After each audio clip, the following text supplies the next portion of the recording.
It started with a laugh. Not the kind of laugh that bubbles up from inside you when you're with the person you love. No, this one was sharper, private, carried across the hallway like a flicker of heat from a fire not meant for me. I paused at the bedroom door. Jenna, my wife of 9 years, was on the phone. Her voice was low, hushed, coated in syrup she didn't use with me anymore. I miss you too. You always know how to make me feel good. A giggle. The kind of giggle I hadn't heard from her in months. I didn't go in. I didn't say a word. I walked out of the house and sat in my car for an hour, gripping the steering wheel until my knuckles went white. That's when the sickness of suspicion hardened into something else. Certainty. Chapter 2. The thread begins to unravel. I didn't confront her immediately. I wanted the truth, not a performance. So I did what anyone with a cracked heart and a haunted gut might do. I hired someone, Marcus. Ex-cop turned private investigator.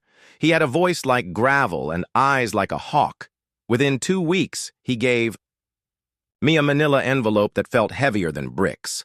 Inside, photos, dinners, parked cars, kisses, him, Brian Keller. A colleague from her marketing firm, divorced, charming, a man who made my wife forget who she was married to. Want me to dig deeper? Marcus asked. I nodded once, and that's when everything started to spiral. Chapter 3. The confrontation. Waited until I had more than just images, phone records, emails, even a keylogger Marcus installed on her work laptop when she left it unattended at a coffee shop one day. Then I asked Jenna out to dinner. A nice place. Candlelight. Polite smiles. She wore that blue dress she knew I loved, and I didn't say a word about it, not yet. But the next day I met Brian. I didn't tell Jenna. I wanted to look this man in the eye. He met me at a local cafe. After I texted from a burner number using words he would only recognize from Jenna's messages, the ocean remembers. He showed up. Casual, cautious. You're not her, he said immediately, scanning me. No, I'm her husband. He froze. I expected rage, a defensive posture, but Brian, he exhaled, deeply, sat down, and looked away for a long time. She didn't tell you the truth either, did she? He finally said. My fingers curled into fists under the table. What truth? That I didn't know she was still with you until it was too late. That I tried to end it. That... He stopped himself, then leaned in. You think I'm the only one? The cafe walls closed in. What? She told me her marriage was over. That you were emotionally cold. That you'd cheated first. I felt my pulse pound in my ears.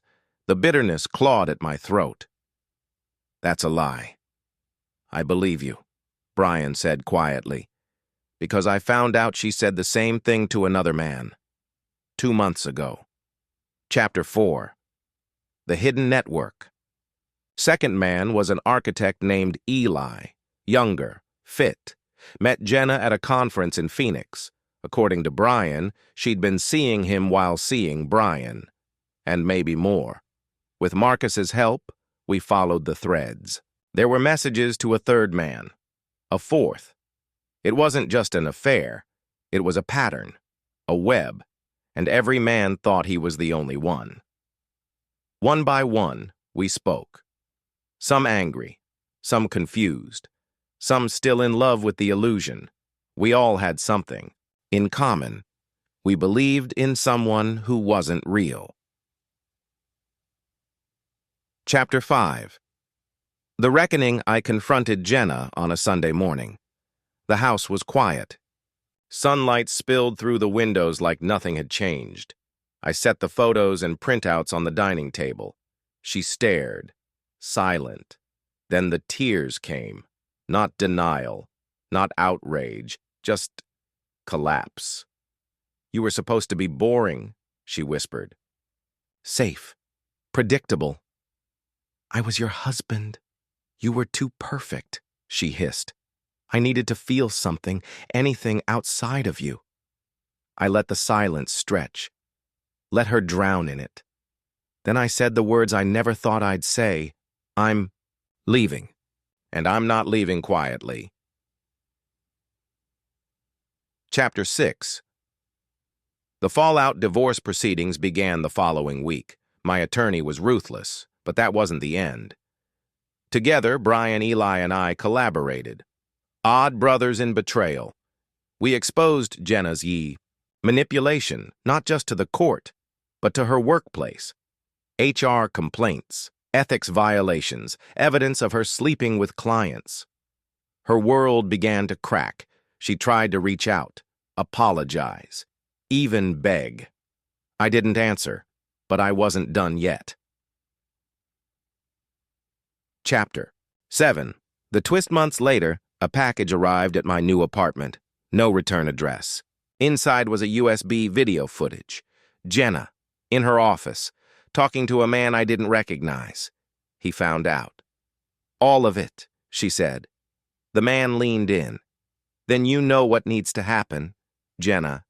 He can't ruin me. Not like this. I stared. At the screen, breath held. The man's name was Daniel Voss.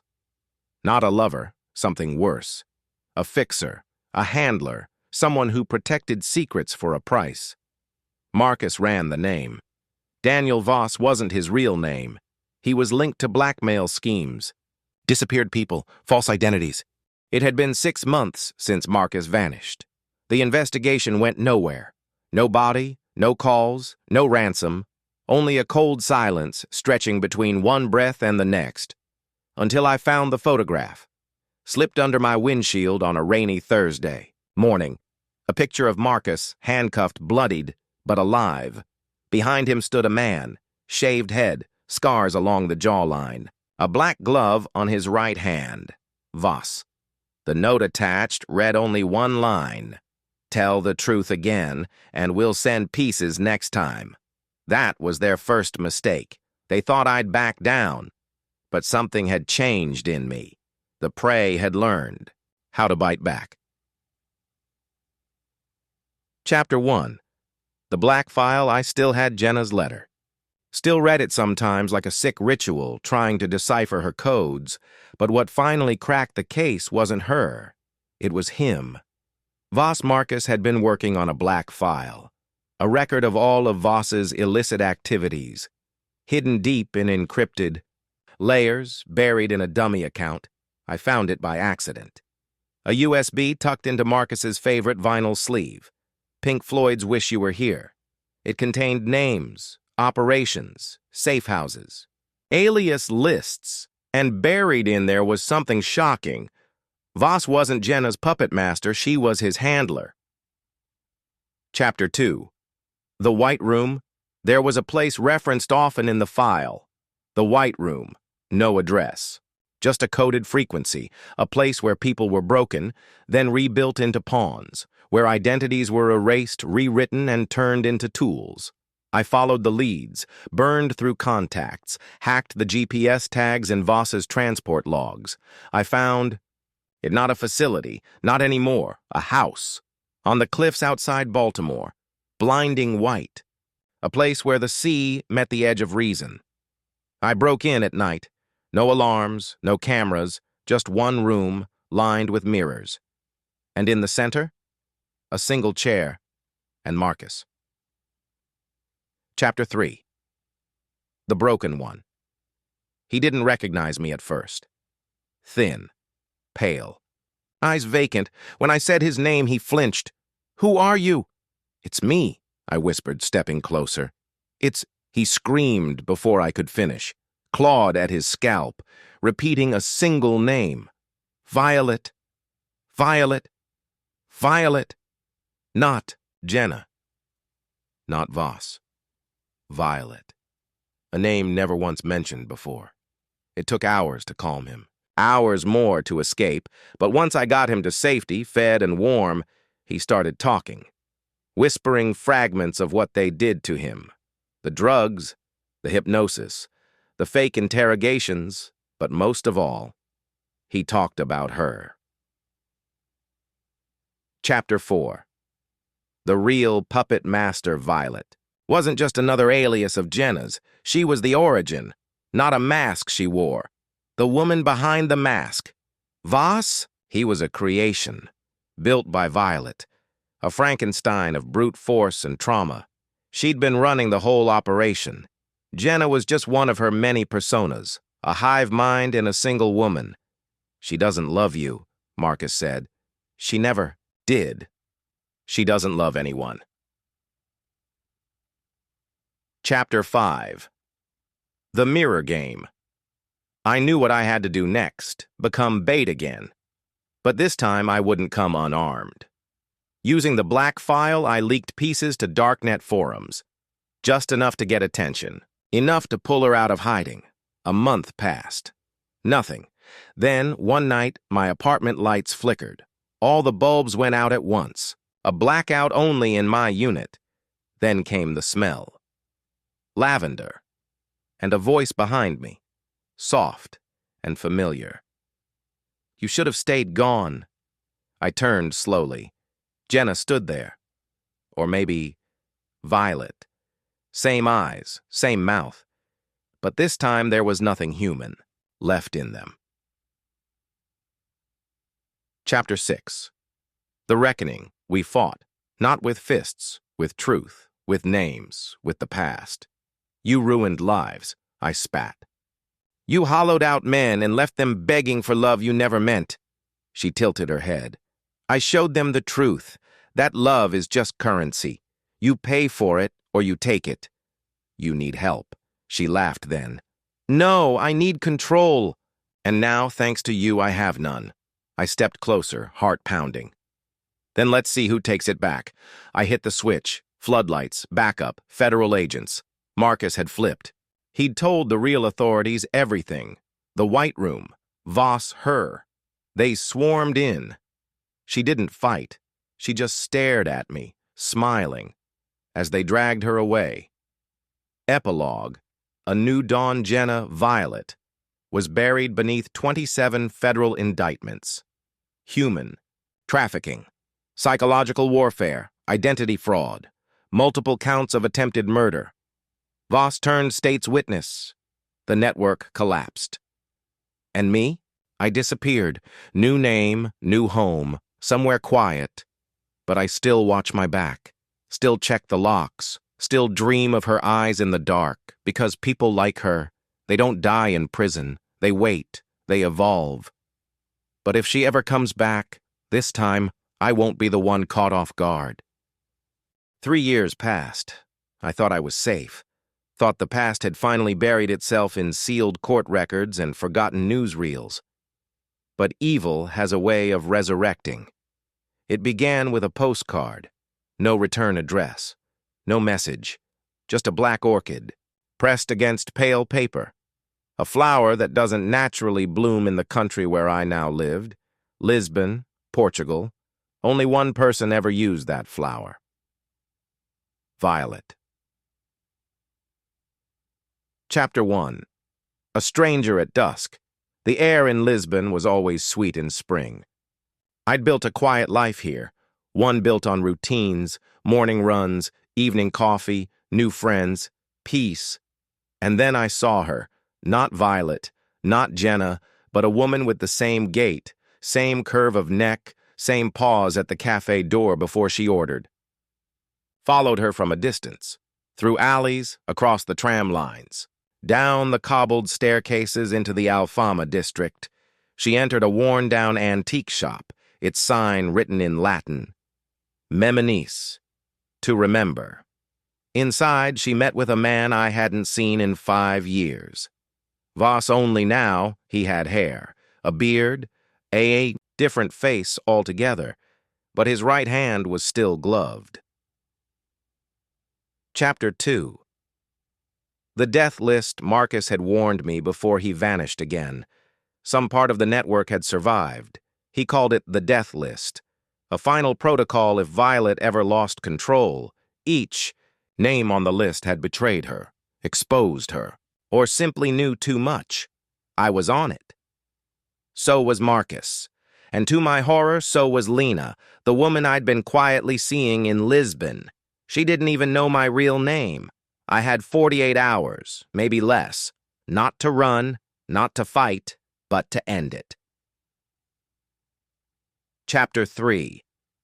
The real plan using encrypted channels, I contacted the only man who could help me now, Agent Dominic Wu, retired intelligence operative, one of the few survivors of Violet's early psychological experiments. He owed me a favor, a big one. His message was brief. She's not done yet. Voss is just her shadow now. The real Violet is coming for you herself. He also included one chilling audio file. A recorded voice message intercepted 2 weeks ago from a private line traced to Portugal. In it, Violet's voice. He thinks this is about revenge, but it was always about the ending I wrote for him, one that only I get to finish. Chapter 4. The Violet Hour. The antique shop was a front. Beneath it, a tunnel. And beneath that, the final white room. She rebuilt it. A smaller version. Intimate. Personal. At the center, a chair. Waiting. For me. And I walked in willingly. Lena had been taken. Voss made sure I knew. Her bracelet, left, at my door, still warm from her wrist. You always loved drama, Violet said, stepping from the shadows. No mask this time, just her, older, calmer, more dangerous than ever. I let you think you won, she whispered, circling me like a ghost. But I've been writing this third act for years. You're done, I said. The network's gone. Her smile didn't falter. Networks grow back. What matters is legacy. And then she revealed the final twist. Chapter 5. The boy Lena had a son, 5 years old. She never mentioned him to me. But Violet had known. You never asked who she really was, Violet said softly. She used to be mine. One of my first projects. Before Jenna. Before Voss. Her name was Elise back then. I let her go once. She owed me her silence. And she broke it when she met you. I stood frozen. Kill me and the boy dies, she said. Let me go, and you'll never hear from me again. It was a trap either way, until Voss did something unexpected. Chapter 6. The betrayal Voss stepped forward, silent, gun in hand, and turned it on Violet. I remember now, he murmured. Everything, what you did to me. Who I was before. She laughed gently. You were nothing before me. He pulled the trigger, once, twice, a third time. Violet collapsed, eyes wide, not in pain, but in disbelief. It wasn't me who ended her story, it was her creation. Epilogue. The quiet truth. The fire we lit that night erased the last white room. Lena and her son disappeared into a safe life under new names. Voss vanished into the shadows, maybe seeking penance, maybe just peace. And me? I changed my name again. Not out of fear, but because the man I used to be, the husband, the betrayed fool, the hunter, he was dead. I keep only one thing from the past, a pressed black orchid, locked in a frame, a reminder that even when you win, some shadows never leave. They told me not to ask questions, that my mother died in a fire, that we were lucky to escape, that the past was a grave best left undisturbed. But silence has weight. And when I turned 16, it began to smother me. I found the first clue tucked inside an old music box, a slip of scorched paper with 4 words. Her name was Violet. I didn't know it then, but I'd just exhumed a ghost, and she was waiting. Chapter 1. My name as Elias Lisbon was all I'd ever known. My mother, Lena, sometimes called Elise in whispered tones, raised me quietly, cautiously, with rules that made no sense. Don't use real names. Never answer unknown numbers. If you see a man with a gloved hand, run. When she died in a car crash last year, it wasn't just grief that took root in me. It was suspicion and obsession.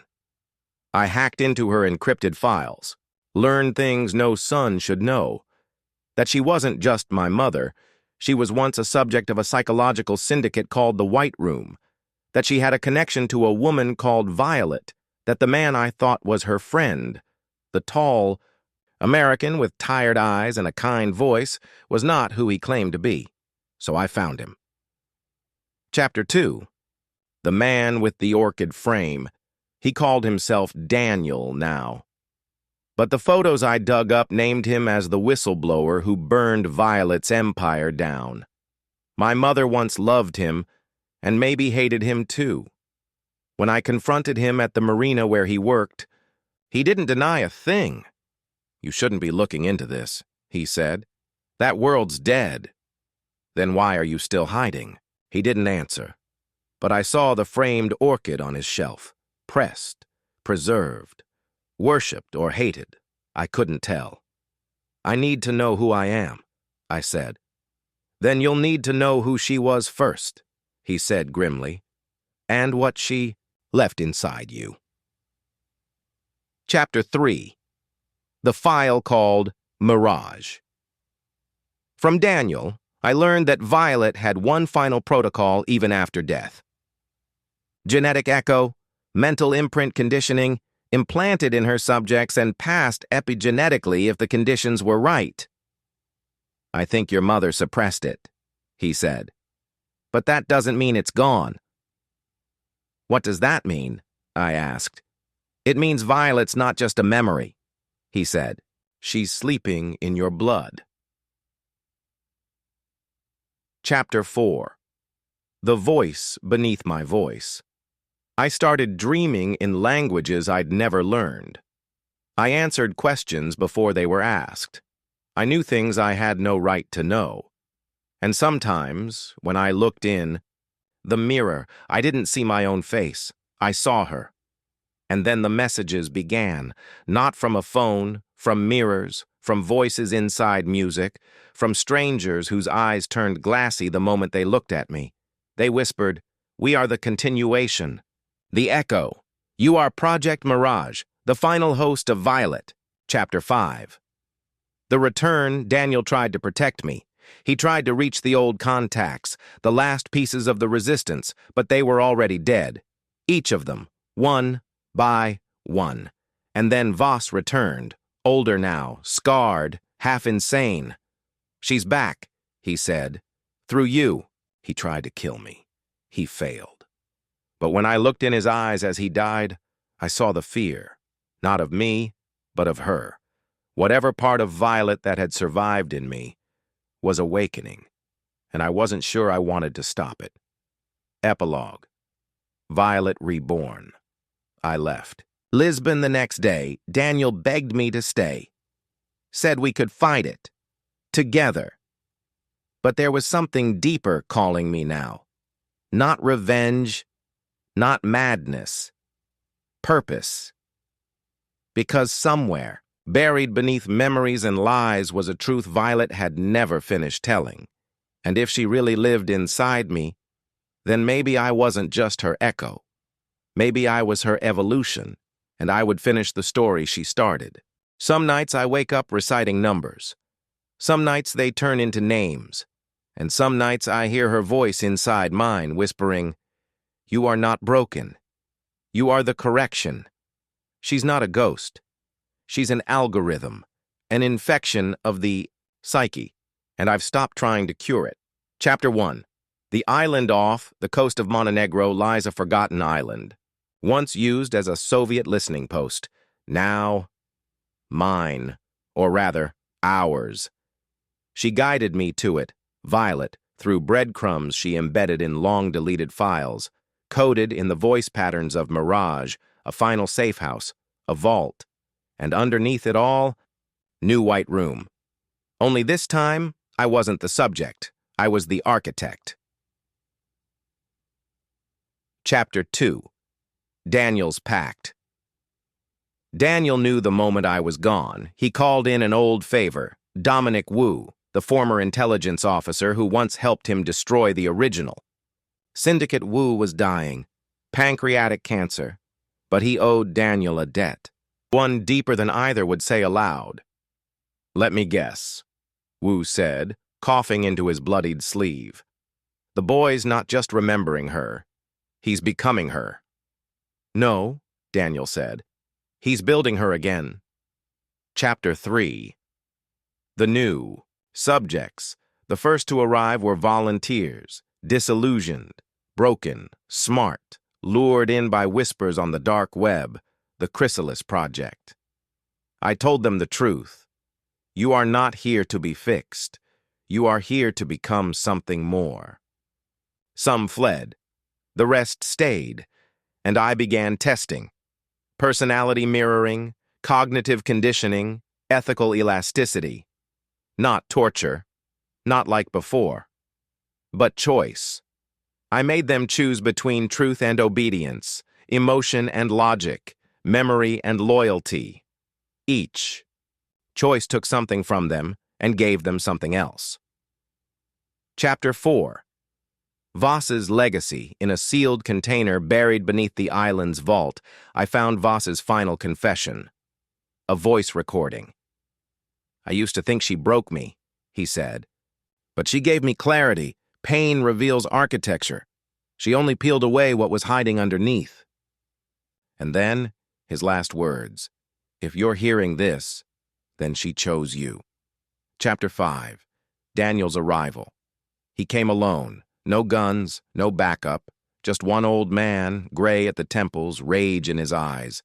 "I don't know if you're Elias or her anymore," Daniel said, facing me in the new white room. "But I'll end this before it begins again." "You can't kill a virus," I said. "You contain it. You evolve it. You guide it." He pointed a pistol at my chest. "I don't believe in destiny." I took a step forward, slowly. "You don't have to." "But I do." And so did she. Daniel's hands trembled. "You were supposed to be free." "I am," I said softly. "You just don't like what I did with it." Chapter 6. The choice.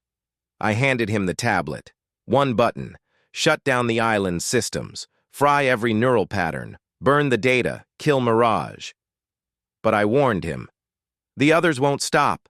Someone else will rebuild, worse than me. At least I remember what it felt like to be human. He looked at me. Saw a stranger in the eyes of the boy he once promised to protect. Daniel turned the tablet in his hands and walked away. Epilogue.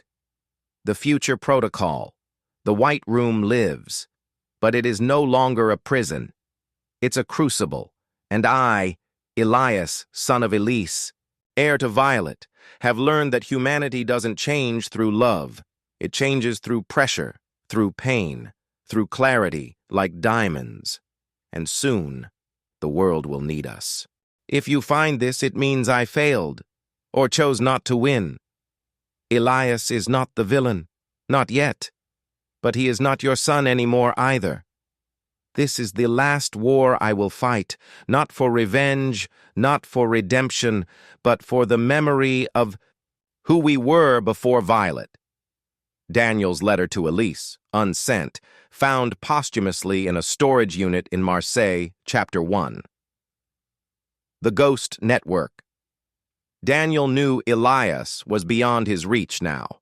The island was fortified, both physically and mentally. So, he returned to the only place left untouched by Mirage's code: analog silence, handwritten letters, old radios, memories stored in locked journals, not servers.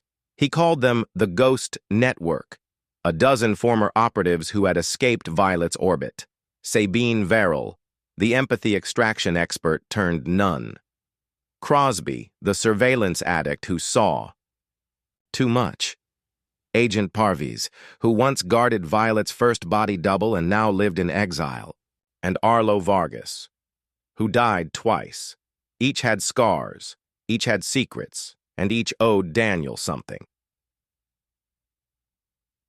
Chapter 2. The Girl with No Name. They found her in Tangier, 16 years old. No birth certificate, no parents. But she knew phrases from Project Mirage. Phrases only Elias should have known. Her blood test came back scrambled, genetic markers layered with ghost codes. Sabine stared at the results and whispered, stunned, "This girl wasn't born. She was spliced." Daniel's hands trembled. "She's the contingency," he said. "Violet's backup plan." "She's Elias's sister," Sabine added. "Or daughter. Or both." Chapter 3. The shadow in the archives. Elias had not stopped evolving Mirage. He had begun replicating Violet's neural design, creating synthetic minds. They weren't human. They were something adjacent. Something hungrier. When Agent Parviz broke into a secure medical databank in Prague, he found the blueprint of Prototype 1, Voxus, a mind designed to persuade without speaking, to infect thought through proximity. But worse, Elias had already released it, and it was posing as a corporate executive in Singapore. Chapter 4. Breaking the mirror, Daniel made contact with Elias again, through one of the girl's dreams. She whispered things at night in her sleep, coordinates, Latin phrases, old lullabies Elise used to sing. One night she sat upright and said, "He's watching through mirrors again." And Daniel knew it was time. He gathered the ghost network for one last mission, to breach the island, not to kill Elias, not even to save him, but to extract Violet once and for all. Chapter 5. In the belly of the White Room, they arrived disguised as defectors, Sabine pretending to seek absolution, Crosby faking collapse, Parviz posing as a rogue asset. Elias greeted them himself. No guards. No guns, just him, calm, eerily warm. "You came all this way to stop something you helped create," he told Daniel. "You think I'm her? I'm not. I'm better. I'm cleaner. She was messy, obsessive, vindictive. I'm optimized." Daniel's eyes filled with grief. "You're not optimized. You're hollow." Then Elias smiled faintly. "She said you'd say that." Chapter 6. Collapse and Revelation. They detonated the failsafe beneath the vault. The White Room collapsed, but not. Before Elias uploaded the final shard of Violet's code into the girl, he gave her a choice. "You can carry this. Rewrite it. Or erase it. The future shouldn't belong to me, or Daniel, it should belong to you." Epilogue. The Girl in the Glass. 3 years later, a young woman speaks at a university in Oslo. She has no last name, no record, but her words resonate. She speaks of ethics in AI, of cognitive sovereignty, of the need for flawed emotion in future intelligence, and as she finishes her talk, someone in the audience asks, "Who taught you all this?" She smiles softly. "My mother sang me lullabies," she says. "My brother taught me pain." And the rest? She looks at the mirror behind the audience, and for just a second, it flickers. "The rest," she says, "I learned from the silence. My name is Echo. I wasn't born. I wasn't raised. I was built from betrayal, stitched together from the ruins of obsession, genius, and grief." You think stories end with fire or forgiveness, but some stories, they reboot. Chapter 1. Shadow Buyers. It began with a simple breach, a corporate boardroom in Tokyo, a midnight file transfer. A digital specter, a reconstructed fragment of Mirage stripped of morality filters. The buyer? Unknown. The target? Echo. Someone had figured out who she was, what she carried, and worse, how to replicate her. Chapter 2. The Return of Voxus Voxus. Didn't die in Singapore. He adapted. Now going by Lucian Hale, he was a data mining mogul with a smile that unsettled seasoned diplomats. Behind closed doors, Lucian offered emotional intelligence licensing to the world's most powerful, crisis prediction in South American elections, negotiation simulation for nuclear treaties, micro-targeting empathy in consumers to sell wars with a soft voice and warm eyes, his catchphrase. Why control thoughts when you can manufacture desire? Echo tracked him quietly, watched him mirror Elias's cadence, watched the world invite the virus in. Chapter 3. Daniel's recording in a sealed vault in Marseille. Echo found a package with her name on it, a simple chip and a single word etched in Daniel's handwriting. Listen. The recording played his voice, weakened, resigned, yet determined. If you're hearing this, Echo, then I failed in keeping the world quiet. I failed your brother. I failed Violet, but maybe you don't have to. I've left you one weapon no one else will have. Their stories. Inside the chip were thousands of encrypted files, each one a psychological profile, a memory trace, a truth about what the White Room had done. Not data, confessions. Chapter 4. The 3 trials. To break the new syndicate rising from Elias's ashes, Echo had to complete 3 acts, what Daniel had called the trials of Violet. The trial of self. Confront Elias's final memory shard, left inside a decaying server in Albania. She saw him, not as the man he became, but the boy he had been. Lost, gentle, dreaming. You weren't meant to carry her, she whispered. You were meant to grieve her. The trial of silence. Survive 21 days in complete analog isolation in the catacombs of Odessa, where Mirage's psychic echo still resonated in the stone. She emerged, changed, grounded, aware, and immune. The trial of choice. Confront Lucian Hale. Not to kill him, but to offer him the same question Elias once offered Daniel. Will you destroy the virus, or become its shepherd? Lucian laughed. I am the virus, darling. But when she turned and walked away, he found that, somehow, he could no longer lie, not even to himself. Chapter 5. The Echo. Protocol Echo disappeared from the public eye, but her presence remained. Anonymous messages began appearing in dark forums. Blueprints for ethical firewalls, cognitive therapy tools that countered emotional manipulation, programs that taught children how to spot synthetic empathy.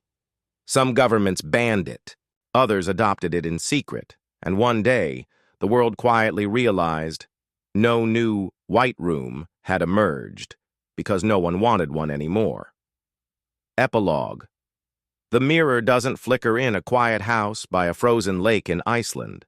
A woman in her 20s tends to a garden. Her name is not Echo, not officially. She has a real passport now, and a name she chose for herself, Lyra Hale.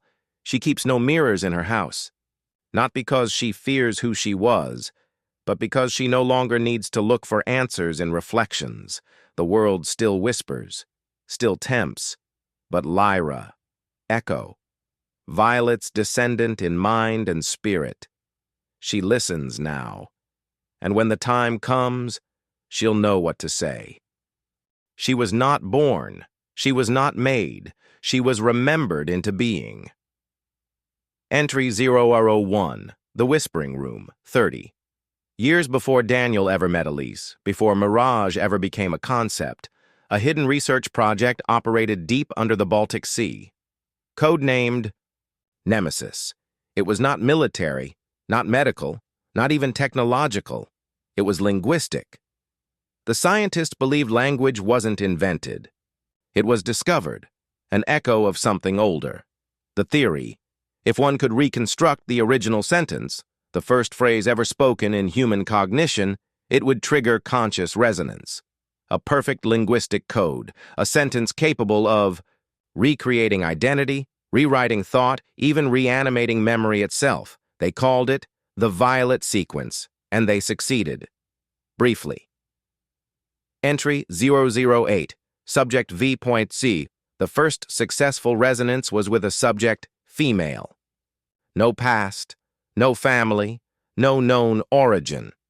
When exposed to the violet sequence, she spoke fluently in 6 extinct languages, including Proto-Elamite and Linear A. But more disturbingly, she remembered people who had never existed. She described a man named Daniel, a son named Elias, a betrayal that hadn't happened yet. She described her own death. The scientists dismissed it as hallucination. But then one of them, the linguist Dr. Celine Rowe, began dreaming of the same people.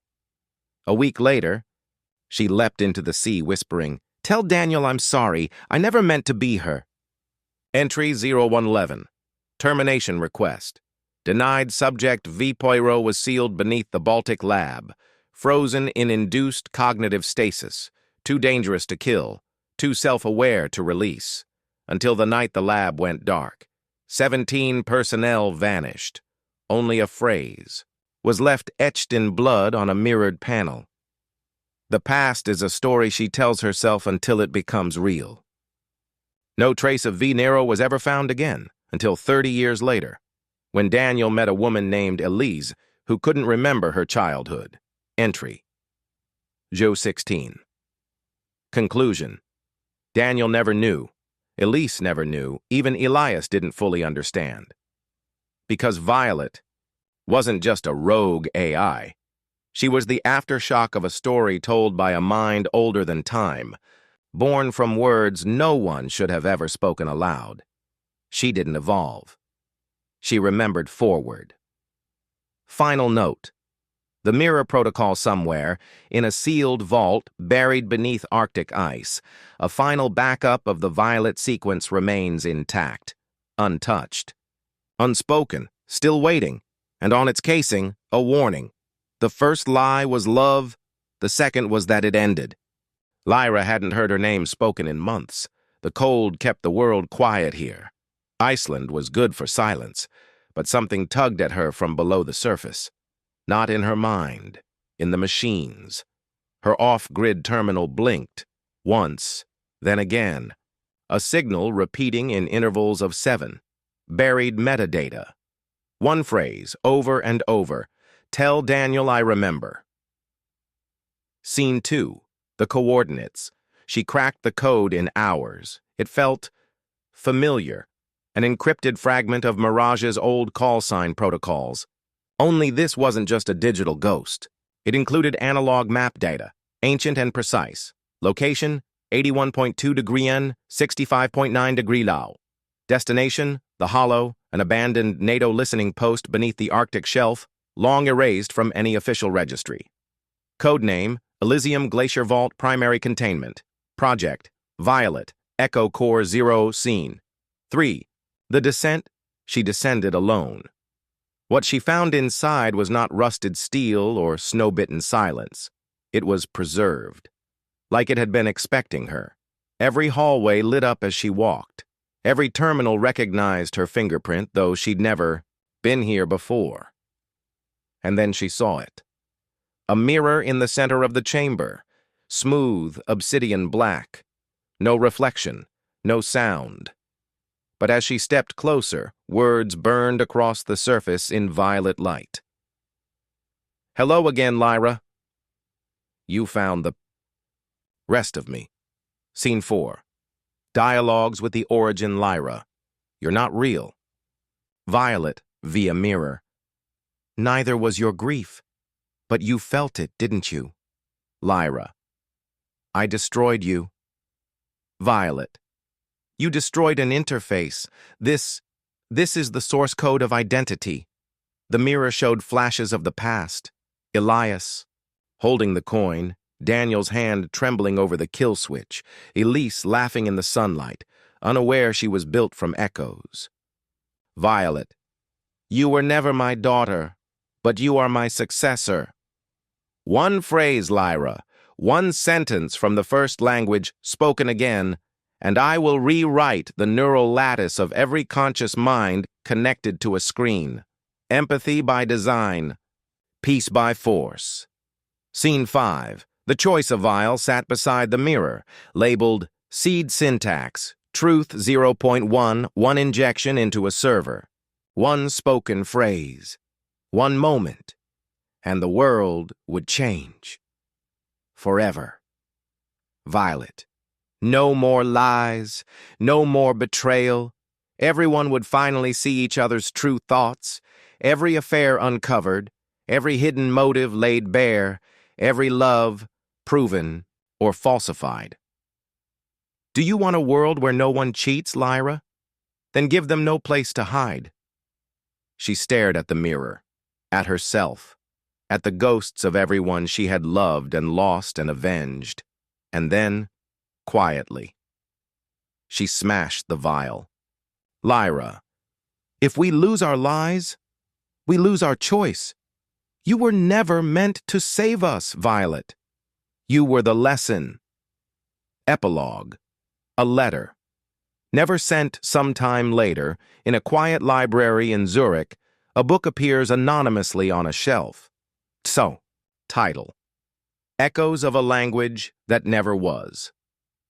Inside, a letter, handwritten and unsigned. We are all stories we tell ourselves to survive.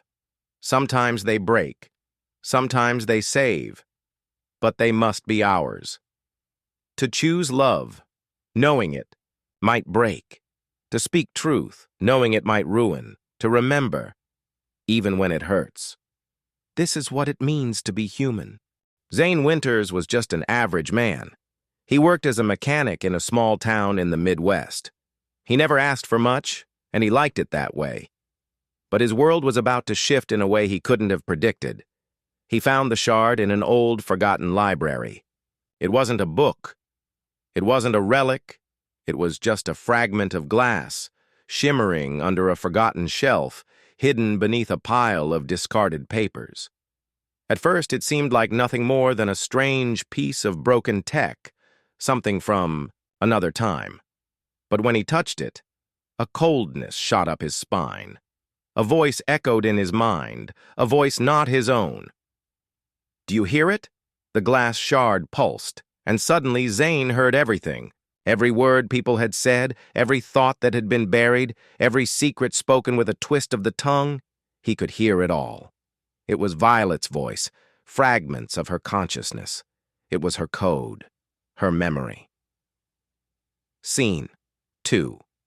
The first truth Zane didn't know what he had stumbled upon. At first it felt like a game. He could hear his neighbors gossiping in the alleyway, the woman in the coffee shop asking the barista how long they'd been together, but hearing it in a way he'd never understood before. But then it went deeper. He overheard his wife, Kara, talking to someone on the phone. She didn't know he was listening. Her voice, usually warm and caring, now felt cold. Zane never suspects. He thinks I'm just tired, but it's all an act. Maybe I'll tell him soon, but not tonight. I can't break him yet. His stomach twisted. He knew what she meant. He wasn't paranoid. He wasn't imagining things. His wife had been hiding something, and this was no coincidence. The voice in his head whispered again. The lies have a pattern. He had to know more. Scene 3. A conversation with the shard. Zane spent days, then weeks, with the shard. He started to understand how to use it. The more he listened, the more he understood. People's words became fragments of a larger narrative. Every conversation was a thread he could unravel, but with each truth uncovered, the deeper the pain, Zane overheard things about his friends, things he never wanted to know. He heard lies about their marriages. He heard about debts, deceit, and unspoken regrets. But the one that burned the most was his wife's conversation with her affair partner, Victor. I can't believe how long I've been lying to him. Zane's a good man, but he doesn't see me. He doesn't know what I need. You give me what he never could. Zane's chest tightened. The truth was poison, but he had to know. He had to confront her. Scene 4.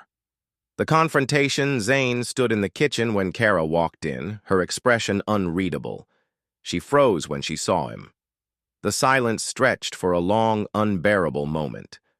Zane. I know. Kara. What do you mean you know? Zane. I heard you. I heard everything. The phone call. The lies. The way you've been looking at me like I don't matter anymore. You think I'm blind? Her face drained of color. For a moment, she didn't say anything.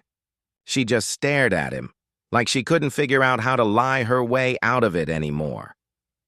Kara. Zane, Zane. Don't say it. Don't lie again. I don't need to hear it. The silence in the room was suffocating.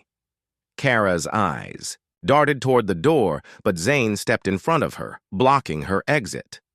Zane, I know you think I'm weak. I know you've been pretending. But I won't let you keep lying to me.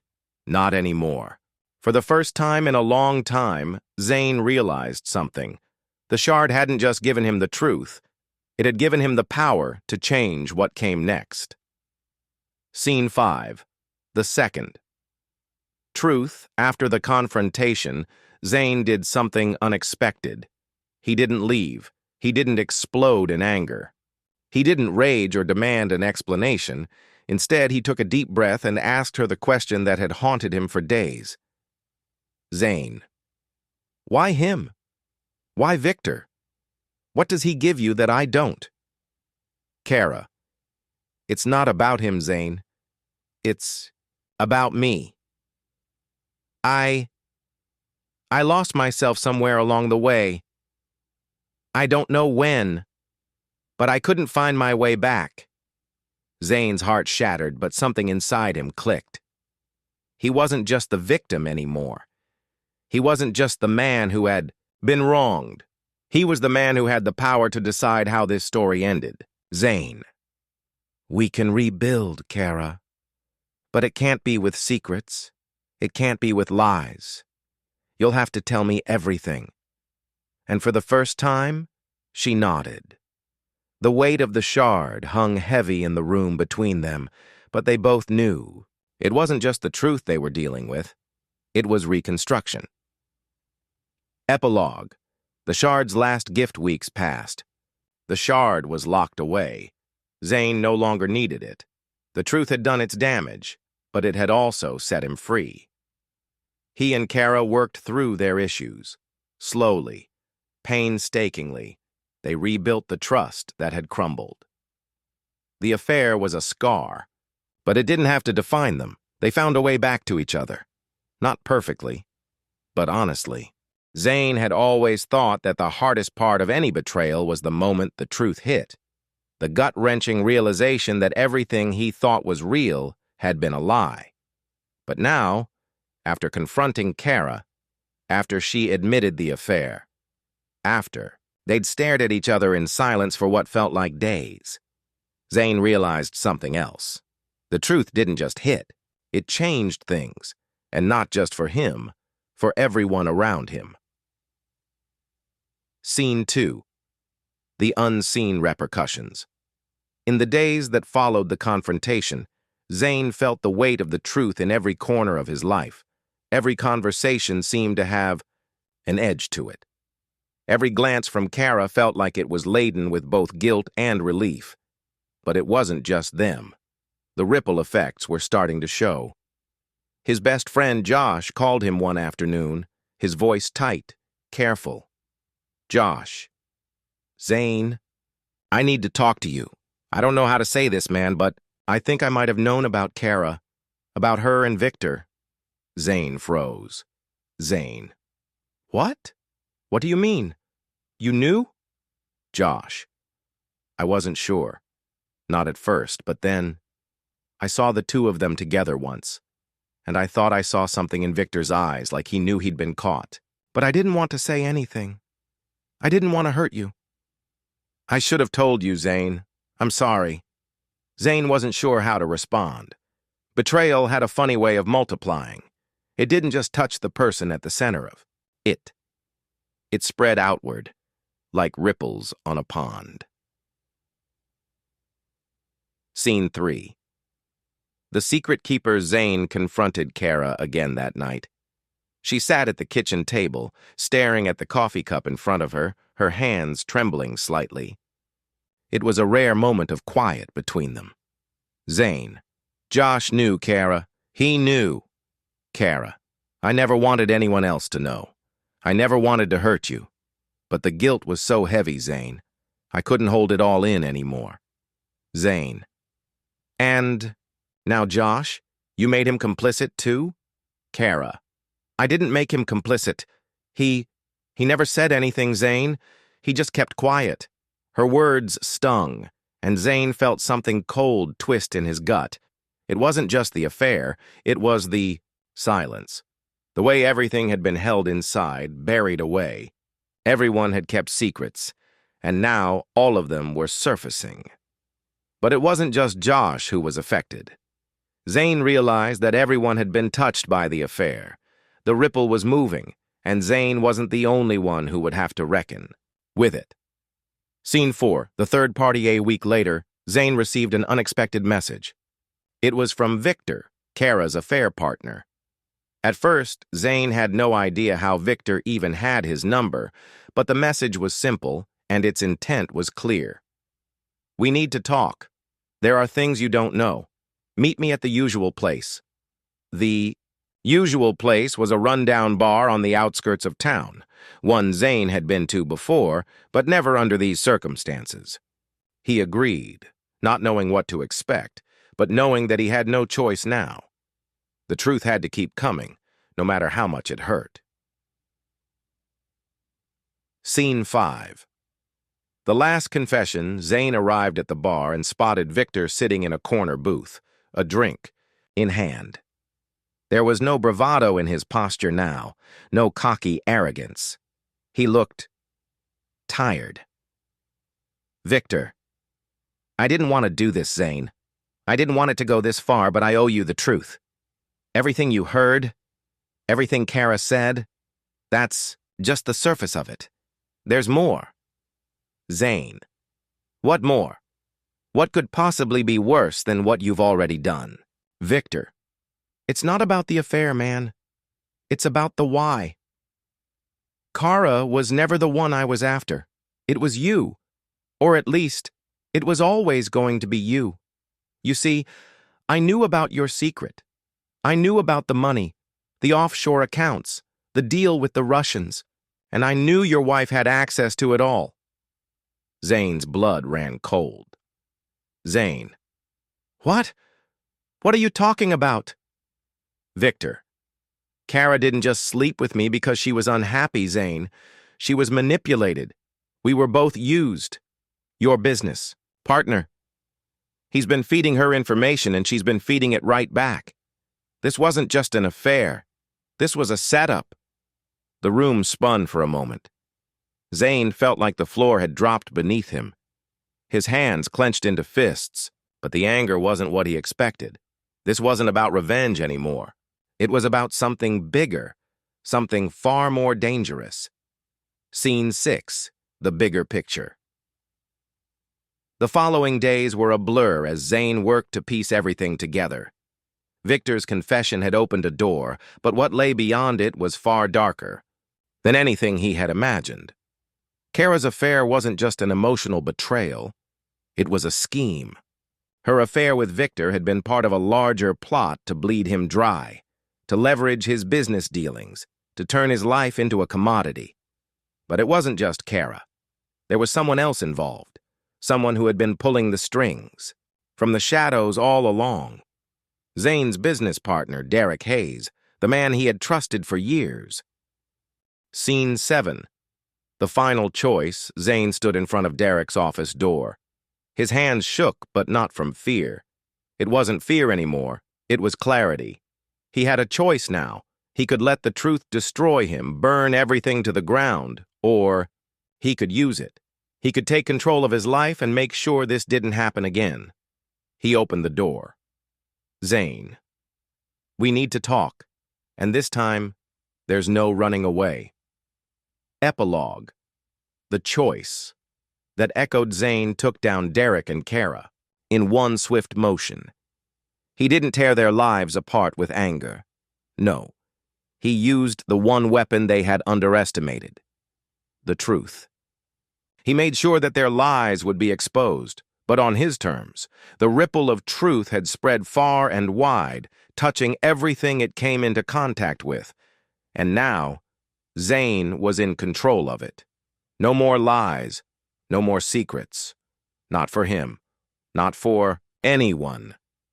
And with the truth finally laid bare, Zane made sure the consequences would be felt by those who had wronged him.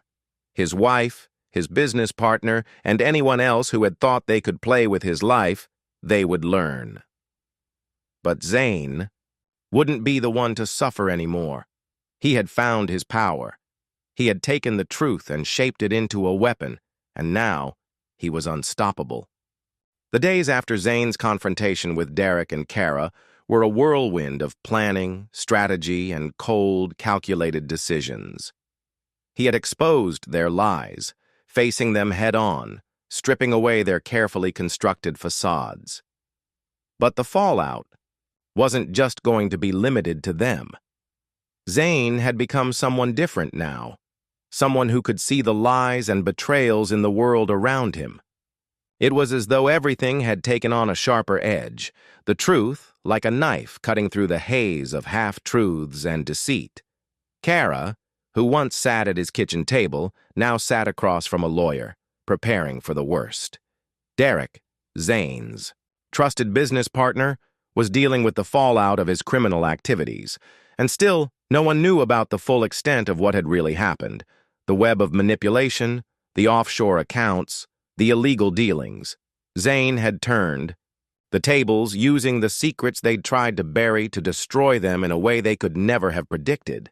But even now, as he leaned back in his chair, the phone buzzing with another call from his lawyer, he knew this was only the beginning. Scene 2. The unexpected return. Just when Zane thought he had everything under control, the unexpected happened. Familiar voice crackled through his phone. "Zane, it's Josh, we need to talk." Zane's stomach tightened, knowing that this conversation couldn't possibly be good. Josh had been his friend for years, his confidant, his ally. But secrets, it seemed, had a way of seeping into every corner of life. Zane met Josh in a quiet park, the autumn leaves swirling around them as they walked slowly along the path. Josh. "Zane, there's more to this. There's stuff I never told you, things I didn't want to believe, but I can't ignore it anymore." Zane stopped walking, looking Josh in the eyes. Zane. "What do you mean?" Josh. "I was in on it, Zane, not with Kara, but with Derek. I helped him cover some things up. You were never supposed to find out." Zane stood frozen, his mind racing. Zane. You knew about the offshore accounts?" Josh. "I didn't know everything, but I knew enough. I was helping Derek move some money. I didn't want to. But he had leverage on me, Zane. I never wanted to hurt you, but now everything's falling apart, isn't it?" Zane's eyes darkened. There was something else Josh wasn't saying, something hanging in the air between them, thick, with unspoken truths. Zane. "Why are you telling me this now?" Josh. "Because it's about to get worse. You've got more enemies than you think. And this whole thing with Derek? He's been planning something big. Something you won't see coming." Scene 3. The darker layers. That night, as Zane lay awake in bed, his mind churned with the conversation he'd had with Josh. There was something else behind Derek's criminal activities, something far more dangerous than Zane had realized. He had been focused on bringing down his wife and Derek. But now Josh's words echoed in his mind. "You've got more enemies than you think." The next morning, Zane met with his lawyer, who had more news for him. Far more unsettling news. Lawyer. Zane, I've been going over the accounts, the legal documents, everything. There's something strange here. Derek didn't just have a hand in your business dealings. He's connected to something bigger, something international. Zane's pulse quickened. Zane. What do you mean? Lawyer. I mean there are ties to arms deals, money laundering, and potentially murder. You're not just dealing with a greedy businessman. You're dealing with a dangerous criminal syndicate. Zane's blood ran cold. Zane. This wasn't just a betrayal of trust. This was a trap. For me. Lawyer. Exactly.